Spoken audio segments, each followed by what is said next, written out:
selamat siang. Selamat datang di Apotek Makmur Jaya. Saya Fatinulaya, apoteker yang bertugas saat ini. Saya Ahmad. Baik Bapak Ahmad, jadi kita akan melakukan konseling selama 10-15 menit. Apakah Bapak Ahmad bersedia? Iya, saya bersedia. Jadi tujuan konseling ini untuk memberikan informasi tentang obat yang akan Bapak tebus, baik tentang cara penggunaannya, efek samping, ataupun reaksi yang tidak dikehendaki. Informasi ini berguna untuk mengoptimalkan efek terapi dan menjaga keamanan pasien. Oh gitu ya. Kalau saya boleh tahu, resep ini ditebus untuk siapa ya? Biasanya saya tebus untuk saya sendiri. Oh begitu. Saya juga ingin memberitahu Bapak Ahmad tidak perlu khawatir karena rahasia pasien akan terjaga. Sebelumnya, apakah dokter telah menjelaskan tentang pengobatan Bapak Ahmad dan harapannya setelah terapi? Kata dokter, saya terkena penyakit tuberkulosis BTA positif dan saya termasuk pasien yang baru terkena penyakit ini. Dokter bilang saya bisa sembuh asalkan saya meminum obat sesuai instruksi dokter selama 2-6 bulan, seperti itu. Oh begitu. Apakah dijelaskan juga tentang cara penggunaan obatnya? Saya harus minum semua tablet. Oh, kalau dengan efek sampingnya apakah sudah dijelaskan?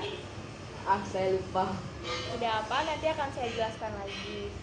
Sebelumnya Bapak Ahmad, saya ingin mengajukan beberapa pertanyaan. Mungkin boleh diceritakan dahulu gejala yang Bapak Ahmad alami? Belakangan ini saya batuk-batuk selama sebulan, tetapi saya sudah minum obat Isolfon. Tetapi kadang saya demam pada malam hari. Oh begitu ya Bapak Ahmad. Kalau saya boleh tahu, apakah Bapak Ahmad punya riwayat alergi obat atau makanan? Dengan saya tidak. Apakah Bapak Ahmad punya riwayat pengobatan sebelumnya? Tidak. Berarti sekarang Bapak Ahmad hanya mengonsumsi Bisolvan saja. Apakah sedang mengonsumsi obat-obatan lain juga? Terkadang kalau saya sakit, saya biasa minum paracetamol. Oh begitu. Kalau saya boleh tahu, aktivitas Bapak Ahmad sehari-hari seperti apa ya?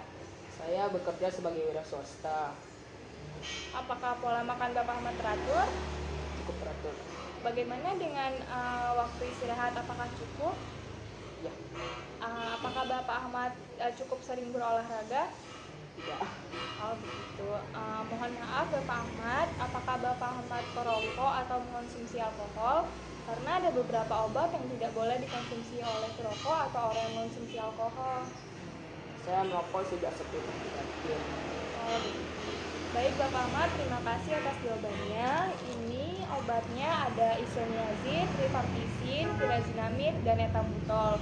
Untuk isoniazid ini diminum 1 kali sehari 1 tablet pada siang hari, rifampicin diminum 1 kali sehari 1 tablet pada malam hari, pyrazinamide diminum 1 kali sehari 1 tablet, dan etambutol diminum 1 kali sehari 2 tablet. Untuk isoniazid dan rifampicin harus diminum saat perut kosong, sebaiknya 1 jam sebelum makan atau 2 jam setelah makan. Sedangkan untuk pyrazinamide dan etambutol boleh diminum dengan atau tanpa makanan. Saya sarankan untuk Bapak Ahmad mengonsumsi obatnya di waktu yang sama setiap harinya ya. Oh gitu ya. Dan obat ini juga aman dikonsumsi, tetapi jika Bapak Ahmad ingin mengonsumsi obat-obatan lain, harap dikonsultasikan dahulu kepada apoteker. Baik, apakah obat ini ada efek sampingnya? Efek samping yang mungkin akan Bapak rasakan adalah tidak ada nafsu makan, mual, muntah, sakit kepala, demam, sakit otot, sakit sendi, kesemutan, atau urin yang kemerahan. Tapi Bapak tidak perlu khawatir karena tidak semua orang merasakan efek samping. Gitu ya. Kalau misalnya saya mengalami gejala efek samping tersebut, bagaimana cara mengatasinya? Bapak tidak perlu khawatir jika warna urin kemerahan itu adalah zat buangan dari obat yang Bapak konsumsi.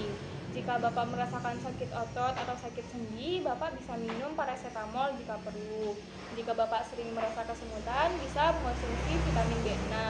Tetapi jika Bapak terus muntah, demam, dan sakit kepala yang berkelanjutan, harap konsultasikan kepada dokter untuk diambil tindakan selanjutnya. Berarti setiap saya mengalami gejala tersebut, saya harus menyediakan paracetamol dan vitamin B6 ya? Iya, sebaiknya begitu. Sampai sini apakah Bapak Ahmad sudah paham? Apakah ada yang ingin ditanyakan? Bagaimana kalau saya lupa meminum obatnya? Kalau Bapak Ahmad lupa hanya 1 dosis atau 1 kali, itu tidak apa. Bapak Ahmad dapat terus melanjutkan mengonsumsi obatnya. Jika lupa lebih dari 1 kali, maka Bapak Ahmad harus konsultasikan kepada dokter kembali untuk diambil tindakan selanjutnya. Saya sarankan Bapak Ahmad untuk membuat jadwal minum obat dan ditempel di tempat yang terlihat seperti di kulkas atau membuat alarm. Karena dalam pengobatan tuberkulosis ini kepatuhan pasien sangat dibutuhkan agar tidak terjadi kekebalan bakteri terhadap obat yang diberikan. Oh begitu ya. Terus seberapa besar peluang saya untuk sembuh dari penyakit TBC ini? Kalau Bapak Ahmad rutin dan tekun mengonsumsi obatnya, maka peluang sembuhnya sangat besar. Ini obat yang diresepkan jadwalnya untuk 1 bulan. 3 hari sebelum obat ini habis, Bapak harus konsultasi kepada dokter dan meminta resep kembali. Baik, bagaimana dengan penularan tuberkulosis ini? Untuk penularannya, tuberkulosis menular melalui udara yang mengandung percikan dahak, batuk, atau bersin dari penderita. Jadi saya sarankan Bapak Ahmad untuk selalu menggunakan masker. Oh begitu ya. Saya sarankan juga Bapak Ahmad untuk menerapkan pola hidup sehat. Sebaiknya merokoknya dikurangi atau kalau bisa berhenti karena merokok ini merupakan faktor risiko dari tuberkulosis. Baik, Maka sampai sini Bapak Ahmad sudah paham? paham. Jadi obat ini kadaluarsanya Juli 2022. Jadi obat ini aman dikonsumsi. Dan saya sarankan juga untuk menyimpan obat ini di tempat yang sejuk dan terhindar dari matahari. Kalau bisa di dalam kotak obat. Apakah Bapak Ahmad punya kotak obat? Baik, untuk memastikan tidak ada informasi yang terlewat, boleh Bapak Ahmad ulangi yang saya sampaikan tadi? Saya harus minum semua tabletnya 1 hari sekali. Jadwalnya nanti akan saya catat. Terus kalau misalnya urin saya berwarna kemerahan, tidak perlu khawatir. Kalau misalnya saya mengalami sakit sendi pada dan otot, saya akan minum paracetamol. Jika saya mengalami kesemutan, saya harus minum vitamin B6. Jika saya minum obat-obatan yang lain, harap dikonsultasikan ke dokter. Iya, benar sekali Bapak Ahmad. Sampai sini saja konselingnya. Saya harap Bapak Ahmad cepat sembuh ya Pak. Dan ini kartu nama saya. Jika ada yang ingin dikonsultasikan, boleh menghubungi ke nomor ini.